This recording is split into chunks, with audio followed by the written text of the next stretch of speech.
প্রিয় শিক্ষার্থীরা, আজকে আমি তোমাদের মাঝে নিয়ে আসলাম এইচএসসির আইসিটির সি প্রোগ্রামিং থেকে একটি পূর্ণাঙ্গ ক্লাস। যে ক্লাস করার পরে তোমরা 20 মার্ক পাওয়ার ক্ষমতা রাখবে। এই ক্লাসে আমি তোমাদের 3টি টপিকই বুঝিয়ে দেবো: ফ্লো চার্ট, অ্যালগরিদম এবং সি প্রোগ্রাম। ফ্লো চার্টের কত ধরন হতে পারে এবং অ্যালগরিদম কীভাবে তৈরি করতে হয়, এবং সর্বশেষে আমি তোমাদের সি প্রোগ্রামটাও কমপ্লিট করে দেবো। এই পূর্ণাঙ্গ ক্লাসে এই 3টা টপিক আমরা ধরে ধরে একদম শিখে নিব। এই 3টি টপিকের সমন্বয়ে মূলত আমাদের এই অধ্যায়টা গঠিত। ফ্লো চার্ট, অ্যালগরিদম এবং সি প্রোগ্রামের সমন্বয়ে এই অধ্যায় গঠিত। এই 3টি টপিকের মধ্যে সবচেয়ে গুরুত্বপূর্ণ হচ্ছে ফ্লো চার্ট। আমরা যদি ফ্লো চার্ট অঙ্কন করতে পারি কোনো সমস্যা বা কোনো প্রোগ্রামের, তাহলেই আমরা খুব সহজেই এই ফ্লো চার্ট থেকে অ্যালগরিদম করতে পারবো এবং সি প্রোগ্রামও করতে পারবো। তাহলে আমরা সবচেয়ে বেশি বা গুরুত্বপূর্ণ মনে করছি ফ্লো চার্টকে। ফ্লো চার্টের ধরন, ফ্লো চার্ট কীভাবে তৈরি হয়, কার সমন্বয়ে তৈরি হয়, প্রথমে আমাদের এইগুলো রপ্ত করতে হবে, তারপরে বাকি 2টা অপশন আমাদের কমপ্লিট করতে হবে। চলো তাহলে আমরা আগে ফ্লো চার্ট নিয়ে আলোচনা করি। ফ্লো চার্ট রপ্ত করতে হলে আমাদের প্রথমেই তার মৌলিক সাজগুলো জানতে হবে। ফ্লো চার্টের মৌলিক সাজ হচ্ছে টোটাল 4টি। এটাকে আমাদের বলা হয় ইনপুট এবং আউটপুট, বা শুরু এবং শেষ। তাহলে আমরা বলতে পারি এটা মূলত এই ফ্লো চার্টের ক্ষেত্রে এই চিহ্নটা, ডিম্বাকার আকৃতিটি শুরু এবং শেষ অর্থে ব্যবহৃত হয়। একটা প্রোগ্রামের শুরু এবং শেষের জন্য এটি ব্যবহৃত হয়। আর এটা মান গ্রহণ এবং আউটপুটের জন্য ব্যবহৃত হয়। তাহলে আমি বলতে পারি এটা ইনপুট এবং আউটপুটের জন্য ব্যবহৃত হয়। একটা মান ইনপুট এবং আউটপুট দিতে এটা ব্যবহৃত হয় প্রোগ্রামে। আর এটাকে বলা হয় প্রসেসিং বা প্রক্রিয়ার ঘর। এটি মূলত আমাদের প্রোগ্রামের সকল কাজ নির্বাহের জন্য ব্যবহৃত হয়, যার জন্য এটাকে আমরা বলবো প্রক্রিয়াকরণের চিহ্ন বা প্রসেসিংয়ের চিহ্ন। সর্বশেষটিকে বলা হয় সিদ্ধান্ত প্রতীক বা ডিসিশন সিম্বল বা শর্তের চিহ্ন।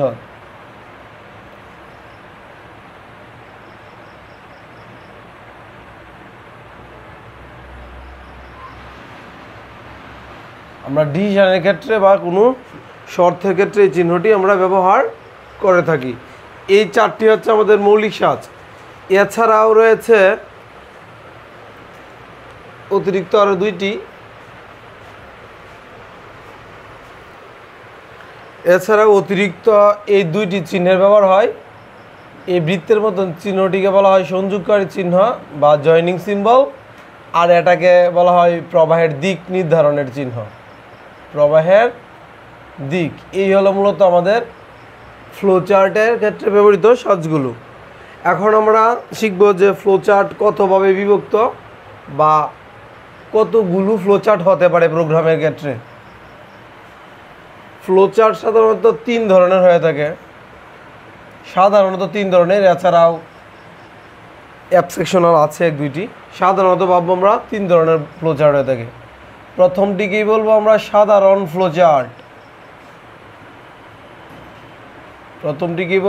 সাধারণ ফ্লো চার্ট। দ্বিতীয়টি হচ্ছে ছোট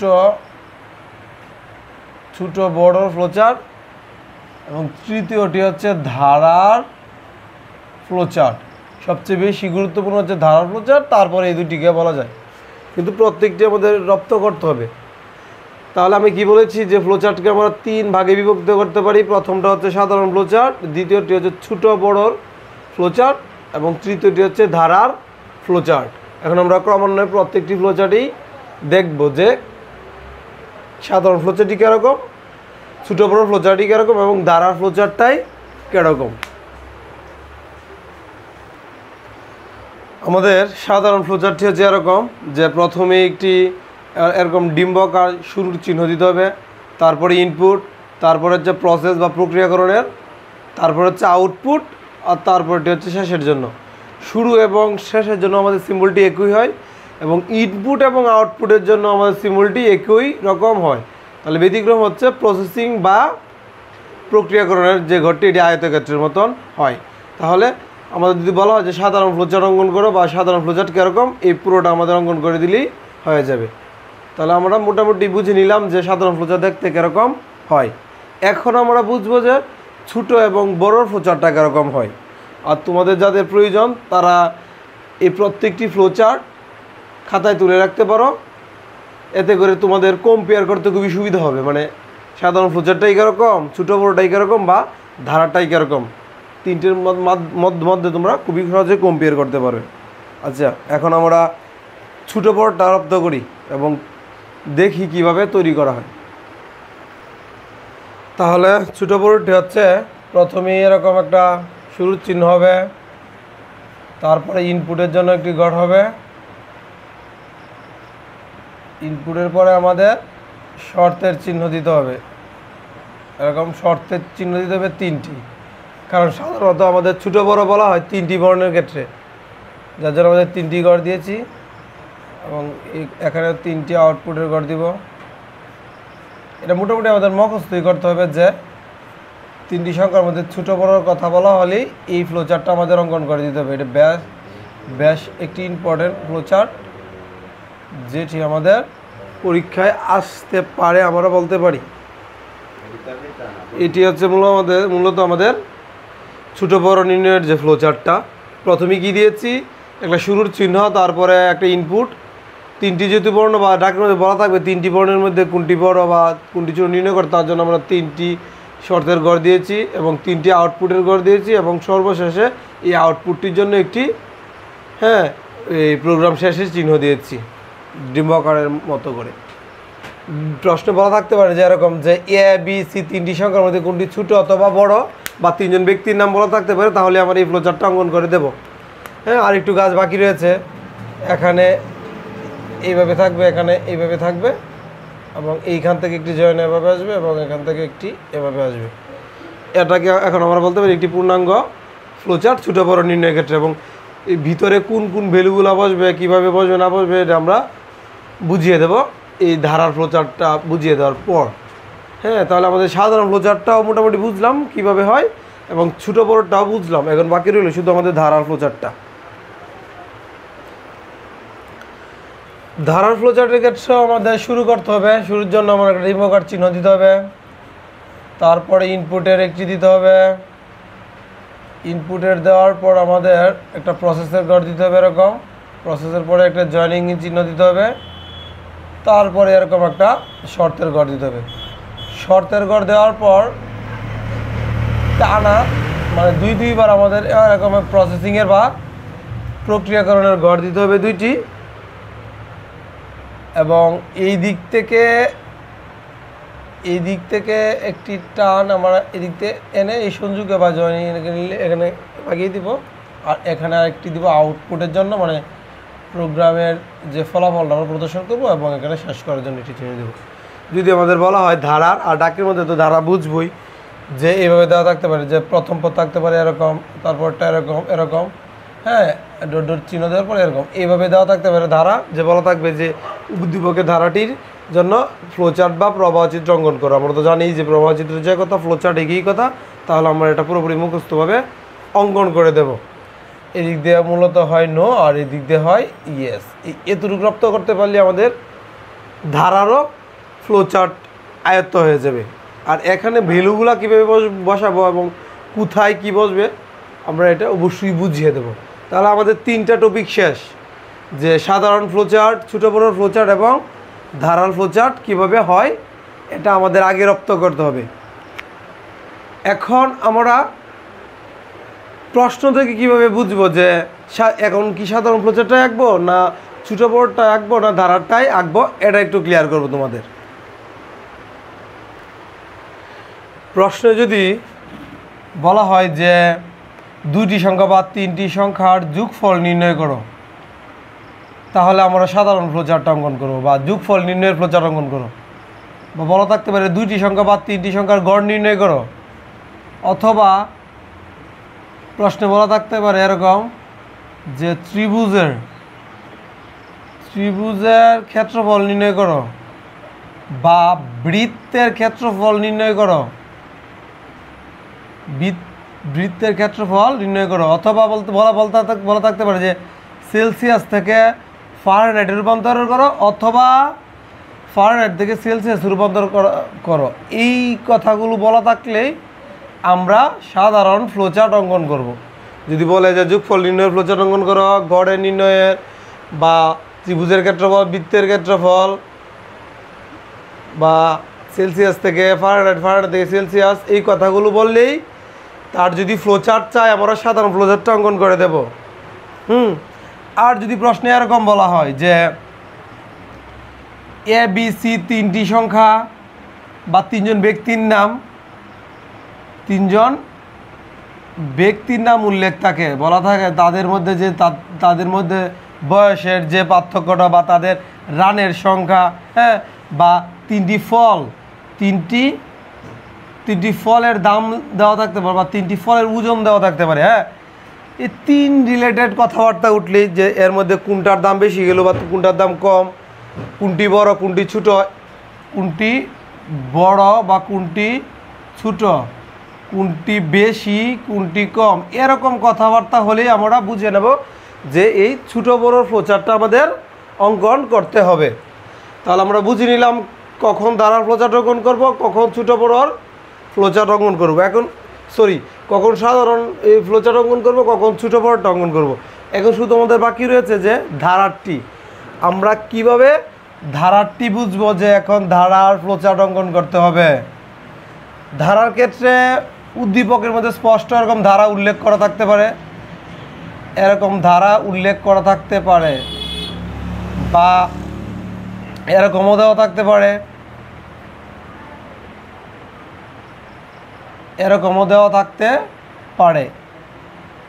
তাহলে আমরা ভাববো যে যদি বলা থাকে যে উদ্দীপকে যে সমস্যাটি বা ধারাটির বা সিরিজটির ফ্লোচার্ট বা প্রবাহচিত্র অঙ্কন করো, তাহলে আমরা বুঝে নেব যে এখনও ধারার ফ্লোচার্টটা অঙ্কন করতে হবে। আর একটু অন্যভাবে বলা থাকতে পারে, এটা তো আমাদের ধারা উল্লেখ করে, আর ধারা উল্লেখ না করলে কীভাবে বুঝবো যে প্রোগ্রাম দেওয়া থাকতে পারে 3 লুপে। একটা হলো ফর, হোয়েল এবং জো হোয়েল, এই 3 লুপে দেওয়া থাকতে পারে। এবং এই ফরের ভিতরে তারা আমাদের মান দিয়ে দেখতে পারে, যে প্রথম পদের মান দিয়ে দিতে পারে, আমাদের প্রথম পদের মান দেওয়া থাকতে পারে, অথবা শর্ত দেওয়া থাকতে পারে এবং ইনক্রিমেন্ট দেওয়া থাকতে পারে। এই কথাগুলো দেখেই একটা সি প্রোগ্রামের ভিতরে এই কথাগুলো দেখেই আমরা বুঝে নেব যে এটাও একটি ধারার সমস্যা এবং ধারার ফ্লোচার্টটি এখন অঙ্কন করতে হবে। তাহলে মোটামুটি আমরা ধরে নিলাম বা বুঝেও গেলাম যে কখন কোন ফ্লোচার্টটা অঙ্কন করতে হবে। আমাদের কুমিল্লা বোর্ড 23-এ সি প্রোগ্রামের যে সৃজনশীল এসেছিল তার গদাকে বলা ছিল যে 3 জন ব্যাটসম্যানের রান দেওয়া ছিল এবং এই 3 জন ব্যাটসম্যানের রানের গড়ের নির্ণয়ের জন্য অ্যালগরিদম করে এটা বলা আছে। আমি যখন এই অধ্যায় শুরু করেছিলাম তখন কিন্তু বলেছিলাম যে ফ্লোচার্ট, অ্যালগরিদম এবং সি প্রোগ্রাম এই 3 জনের মধ্যে সবচেয়ে গুরুত্বপূর্ণ হচ্ছে ফ্লোচার্ট অঙ্কন করতে পারলে অ্যালগরিদম খুব সহজে আমরা পারবো। যার জন্য আমি কিন্তু অ্যালগরিদম বলা সত্ত্বেও ফ্লোচার্টটা এখানে লিখেছি, ফ্লোচার্টটা বুঝিয়ে দেবো। তাহলে কি বলেছিল যে 3 জনের রানের গড়, আমি তো কিছুক্ষণ আগে লিখে দিয়েছি গড়, যোগফল, ক্ষেত্রফল, এগুলো বললেই সাধারণ ফ্লোচার্ট অঙ্কন করতে হবে। তাহলে আমি আগেই একটি সাধারণ ফ্লোচার্ট অঙ্কন করি। আমি এই কারণে এটা অঙ্কন করছি যেন তোমাদের ভালো করে আমি অ্যালগরিদমটা বুঝাতে পারি। সবার মাথা হচ্ছে ফ্লোচার্ট যদি আমি ভালোভাবে রপ্ত করতে পারি তাহলে আমি যে কোনো অ্যালগরিদম বলো বা সি প্রোগ্রাম বলো খুব সহজেই পারবো। যেহেতু 3 জনের রানের গড় নির্ণয় করতে বলা হয়েছিল, আমার এই ফ্লোচার্টটা শুরু করতে হবে, যার জন্য আমি এখানে লিখবো স্টার্ট, বা বাংলায় বানান করে শুরু লিখবো। এখানে লিখবো ইনপুট, আর ইনপুটে লিখবো যেহেতু 3 জনের রান, এই 3 জনের রানকে কিন্তু আমরা এ, বি এবং সি দ্বারা প্রকাশ করতে পারি, যার জন্য লিখবো ইনপুট এ, বি, সি। আমাকে বলা হয়েছিল গড় নির্ণয় করার জন্য, যার জন্য আমি গড় লিখবো। এখানে গড়ের ইংলিশে লিখলেও চলবে, গড়ের ইংলিশে অ্যাভারেজ বাই এ লিখলাম। আর সাধারণত আমাদের গড় নির্ণয় করতে গেলে এই ফর্মুলাটা অবলম্বন করতে হয় যে যতগুলো মান তার যোগফল এবং তার সংখ্যা দ্বারা ভাগ করতে। তাহলে যেহেতু 3জন ব্যাটসম্যান এ বি সি তার যোগফল করব এবং 3জন যেহেতু আমি 3 দ্বারা ভাগ করবো তাহলে আমাদের গড় নির্ণয় হয়ে যাবে। তাহলে আমাদের প্রসেসিংয়ের কাজ শেষ। আমরা এখানে লিখে দিব প্রিন্ট অ্যাভারেজ বা প্রিন্ট এ। এই কথা দ্বারা আমরা বুঝাচ্ছি যে আমাদের ফলাফলটা এখন ছাপাও, আর ছাপানোর পরে প্রোগ্রামটা শেষ করে দাও। এই ফ্লোচার্টে এই ইনস্ট্রাকশন আমরা দিয়ে দিলাম। তো এই ছিল মূলত আমাদের ফ্লোচার্টটি। এই ফ্লোচার্ট দেখে অ্যালগরিদম আমরা করে নেব। এই অ্যালগরিদম আমরা বাংলায় করতে পারবো বা ইংলিশেও করতে পারবো। যদি ইংলিশে আমরা একটা সলিউশন করি তাহলে এমনভাবে লিখবো যে step 1, step 2, step 3, step 4, step 5। কারণ এখানে যেহেতু 5টি ধাপ আছে, আমার 5টি ধাপ এখানে শেষ সলিউশন করবো। এখানে যেহেতু স্টার্ট, আমরা এখানে লিখবো স্টার্ট। মূলত ফ্লোচার্টটা কিন্তু আমাদের চিত্রভিত্তিক হয়েছে, কিন্তু অ্যালগরিদমটা চিত্রভিত্তিক হবে না। এটা মূলত এক প্রকার বর্ণনা হবে, বর্ণনা ভিত্তিক। হ্যাঁ, যে এখানে কীভাবে এটা কাজটা করেছি জাস্ট একটু বর্ণনা করে দেবো। এখানে স্টার্ট লিখলাম স্টার্ট। তারপরে এখানে যেহেতু ইনপুট করেছিলাম এবিসির মানগুলো লিখবো ইনপুট এ বি সি। এখানে যেহেতু আমাদের প্রক্রিয়ার কাজটি হয়েছিল তার জন্য আমরা লিখে নিব, এখানে যা ছিল তাই লিখে দেবো যে অ্যাভারেজ। লিখে কীভাবে অ্যাভারেজ নির্ণয় করেছিলাম এ যোগ বি যোগ সি এবং ভাগ করেছিলাম 3 দ্বারা, এটা লিখে দেবো। অবশ্যই আমাদের ফলাফল প্রিন্ট করেছিলাম, বাংলায় ফলাফল প্রিন্ট করা লিখলেও চলবে। আর যেহেতু আমরা বাংলায় লিখছি না তাহলে লিখে দেবো প্রিন্ট অ্যাভারেজ, প্রিন্ট অ্যাভারেজ। এবং সর্বশেষে আমরা যেহেতু ইন্ট করেছি এখানে লিখে দেবো ইন্ট। তাহলে অ্যালগরিদম বলতে আমরা কী বুঝলাম, যে ফ্লো চার্টের জাস্ট বর্ণনাটা দিয়ে দিলে আমাদের অ্যালগরিদম হয়ে যাচ্ছে। এখন এটার ঘদাগে বলা আছে যে 3জন ব্যাটসম্যান, যে আমরা ধরেছিলাম যে এ বি সি তাদের রানের সংখ্যাগুলো, এই 3জনের মধ্যে কে বেশি রান করেছে, বেশি কম বা ছোটো বড়ো এরকম বললে তো আমি বলেছিলাম যে এই ছোটো বড়ো ফ্লোচার্ট অঙ্কন করতে হবে এবং এই ফ্লোচার্ট থেকে সি প্রোগ্রাম আসেই আমরা পারবো। কিন্তু আমাদের কিন্তু এখানে গদাকে তারা চেয়েছে যে এ বি সি বা এই 3জন ব্যক্তির মধ্যে কে বেশি রান করেছে তার সি প্রোগ্রাম দেখাও। আমাদের কিন্তু তারা আমাদের বলেছে সি প্রোগ্রাম দেখাতে, কিন্তু আমি আগেই বলেছি যে সি প্রোগ্রাম দেখাতে বললেও আমাদের অবশ্যই ফ্লোচার্টটা অঙ্কন করতে হবে, তাহলে আমরা খুব সহজে এটা করতে পারবো। তাহলে আগে ফ্লোচার্টটা অঙ্কন করি। ফ্লোচার্ট অঙ্কন করার ক্ষেত্রে আমি প্রথমে কিন্তু এরকম ডিম্বকার একটা চিহ্ন দিয়েছিলাম, তারপরে ইনপুটের জন্য চিহ্নটা দিয়েছিলাম, ইনপুটের পরে এরকম ডিসিশন সিম্বল বা শর্তের গড় দিয়েছিলাম 3টা, কারণ বর্ণ যেহেতু 3টি ছিল এবং তাদের আউটপুটও তো 3টি হবে। এই আউটপুটের জন্য আমাদের 3টে আউটপুটের গড় দিতে হবে, দিলাম। এবং সর্বশেষে আমাদের ফলাফল ছাপানোর জন্য এরকম একটা দিতে হবে। এটা তো মোটামুটি মুখস্থই বলেছিলাম যে এটা মোটামুটি মুখস্থই দিতে হবে। এখন বর্ণ ছিল 3টি, কম্পেয়ার তো আমাদের 3টির সাথেই করতে হবে না, কম্পেয়ার 3টি সাথেই করতে হবে। হ্যাঁ, যেমন এ বি সি এই 3টি বর্ণের মধ্যে 3টাই বড় হতে পারে, কোনটা বড় হবে আমরা জানি না। তা এর জন্য আমাদের ফরম্যাটটা এমনভাবে তৈরি করতে হবে যেন 3টি বড় হয় বা 3টি ছোটো হয়, এরকম হয়। তাহলে আমাদের প্রথমেই লিখতে হবে ফ্লোচার্টের ক্ষেত্রে স্টার্ট, এখানে লিখতে হবে ইনপুট দিয়ে আমরা লিখতে হবে 3টি মান, কারণ আমরা কম্পেয়ার করব 3টি মানের মধ্যে। আমার প্রথম কাজটা থাকবে একে নিয়ে। আমি প্রথমেই বলবো যে এ বড়, এবং এ বড় হওয়ার পরে যদি ইয়েস সিগন্যাল পাই তাহলে আমি আবার বলবো এ বড় সি থেকে। প্রথমেই বলবো এ বড় বি থেকে, যদি ইয়েস সিগন্যাল পাই আবার বলবো তাহলে এ বড় সি থেকে। এখনও যদি আমি ইয়েস সিগন্যালই পাই তাহলে আমি অনায়াসে বলতে পারি প্রিন্ট এ, মানে এটা দ্বারা বুঝিয়ে দিচ্ছি যে এই বড় বা প্রথম যে ব্যক্তি রান করেছে সেটাই বড়। এটাগুলো মূলত আমাদের এ নিয়ে কাজ করা। আর এখানে আমি লিখবো নো, এই নো দ্বারা বোঝাচ্ছি এ বড় না, এখন বি বড়। তাহলে এই ঘরে আমি লিখবো বি বড় সি থেকে। এটা যদি হয় ইয়েস, মানে বি যদি আসলেই সি থেকে বড় হয় তাহলে আমি এখানে লিখব প্রিন্ট বি। এটা দ্বারা বোঝাচ্ছি বি, মানে দ্বিতীয় জনের যে রান করেছিল সেই রান বেশি হয়েছে বা তিনি বেশি রান করেছে, এরকম আর কি। এখন যদি এরকম হয় যে না এও বড় না বিও বড় না, তাহলে তো আমি বুঝিয়ে নেব যে এখানেও যদি নো হয় এখানেও যদি নো হয়। এই শর্তটাও যদি না হয় তাহলে এখন আমি বুঝে নেব যে প্রিন্ট হবে সি, মানে সি এর মানটাই বড়, মানে সি যে ব্যক্তি তিনি বেশি রান করেছে, মানে 3 নাম্বার জনেই বেশি রান করেছে। তাহলে তো আমার কাজ শেষই, এখানে লিখে দেবো ইন্ড। তাহলে মোটামুটি আমার এই ফ্লোচার্টের কাজ শেষ। এই ফ্লোচার্টের প্রচেষ্টাটা কীরকম ছিল, প্রথমে কাজ করেছি একে নিয়ে, তারপরে করেছি বিকে নিয়ে, এবং সর্বশেষ কাজ করেছি আমি সিকে নিয়ে, যে এ বি এবং সি। এইভাবেই মূলত আমাদের 3টি সংখ্যা বা 3 জনের মধ্যে ছোটো বড়োর কাজ করা বলা থাকলে এভাবে করতে হয়।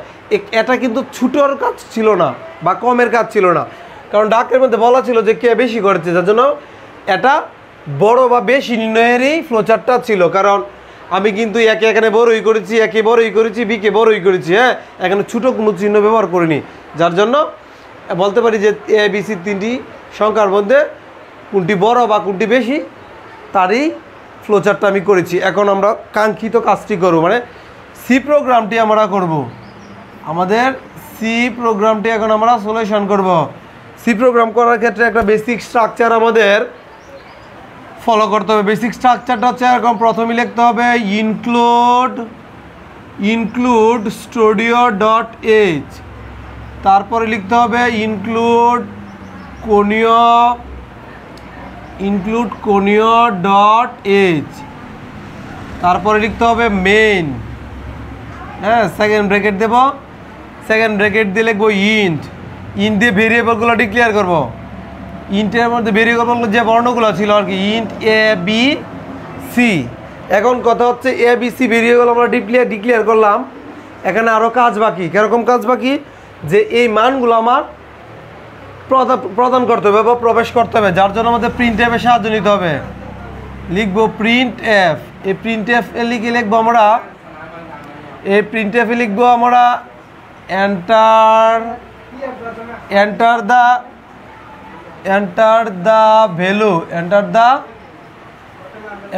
the value of a b c। এটা দ্বারা বোঝাচ্ছি যে আমরা প্রবেশ করাচ্ছি এ বি সির মান।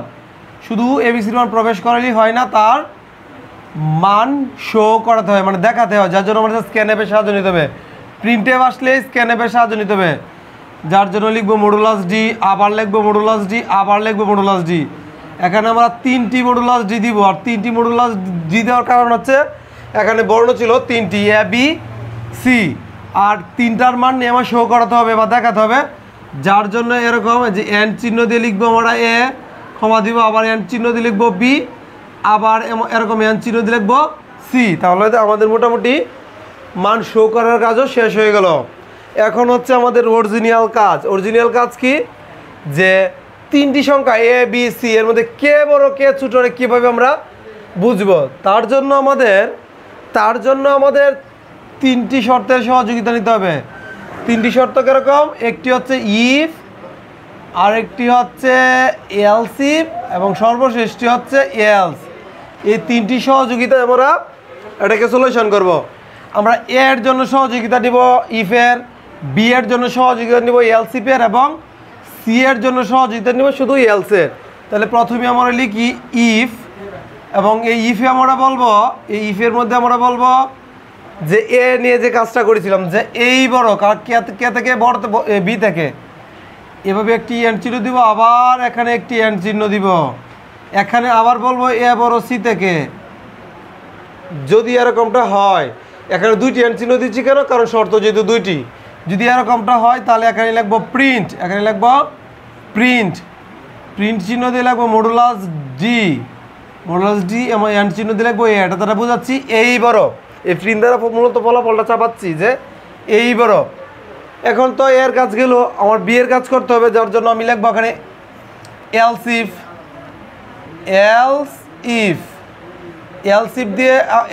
দিয়ে কাজ হবে বি নিয়ে। এখন বলবো বি বড় এ থেকে, এন্ড চিহ্ন দিব। এখন আবার বলবো যে বি বড় সি থেকে। যদি এরকম হয় তাহলে লিখবো প্রিন্ট মডুলাস ডি দিব, মডুলাস ডি দিয়ে আমাদের এইভাবে এন্ড চিহ্ন দিব, দিয়ে লিখবো বি। এটা দ্বারা বোঝাচ্ছি এখন বি বড়, বি এর মানটাই বড়। এখন শুধু বাকি রইল কার কাজ, সি এর কাজটা। সি এর কাজের জন্য তো তেমন প্রেশার নিতে হবে না। যদি এ বড় না হয়, বি অনা বড় হয়, তাহলে কিন্তু আমাদের সি এর কাজটাই করতে হবে, সি বরাবর। তার জন্য শুধু খালি লিখবো এলস, এবং এলস লিখে নিব আমরা প্রিন্ট এফ এবং মডুলাস চিহ্ন ডি দিয়ে এন চিহ্ন দিয়ে লিখে নিব সি। এটা দ্বারা বুঝাবো সি বড়।